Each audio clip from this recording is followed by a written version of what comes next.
আজ 12ই জানুয়ারি স্বামী বিবেকানন্দের জন্মদিন। তাকে শ্রদ্ধা ও প্রণাম জানিয়ে একটা তাঁরই জীবনের কমেডি গল্প ছোট্ট দেখে পরিবেশন করব। স্বামীজিও আমাদের মতো মজা, জোকস, কমেডি ভালোবাসতেন।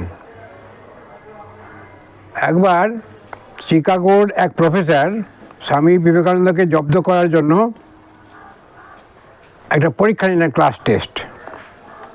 কিছু নম্বরের পরীক্ষা, খাতা, কোশ্চেন সব দিলেন। তারপরে পরীক্ষাতে যথারীতি সময় অনুযায়ী লেখা হলো, খাতা জমা পড়লো তার কাছে। আর প্রত্যেককে নম্বর দিয়ে আর নিজের সিগনেচার করে ফেরত দিলেন। স্বামী বিবেকানন্দের যে খাতাটা ফেরত এলো তাতে দেখা গেল কোনো নম্বর দেওয়া নেই। তিনি দেখলেন যে একটা বড় অক্ষরে বড় বড় হরফে ইডিয়ট কথা লেখা আছে। বাহ!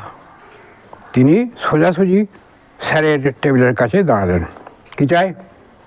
স্যার, আপনি তো আপনার সিগনেচার করেছেন আর কোনো নম্বর তো দেননি। প্লিজ আমার নম্বরটা দিয়ে দিন, আপনার সিগনেচারটা থাকুক। চিকাগোর সেই প্রফেসর উল্টো যে জব্দ হয়ে যাবেন বুঝতে পারেননি। আরেকদিন সেই প্রফেসর স্বামীজিকে ধরলেন আবার জব্দ করার জন্য। বললেন যে বাজারে দুটো থলি পাওয়া গেল, একটা থলিতে ধন, একটা থলিতে বুদ্ধি, তুমি কোনটা থলি উঠাবে?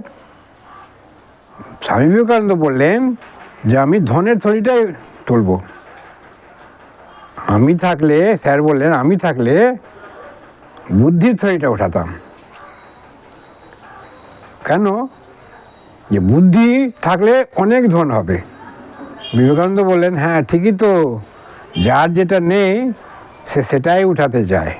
সেই জন্য আপনি বুদ্ধির থলি উঠেছেন, আমি ধনের থলি উঠেছি। আমার কিন্তু নির্ধন লোক, আমার কাছে তো নেই। নমস্কার।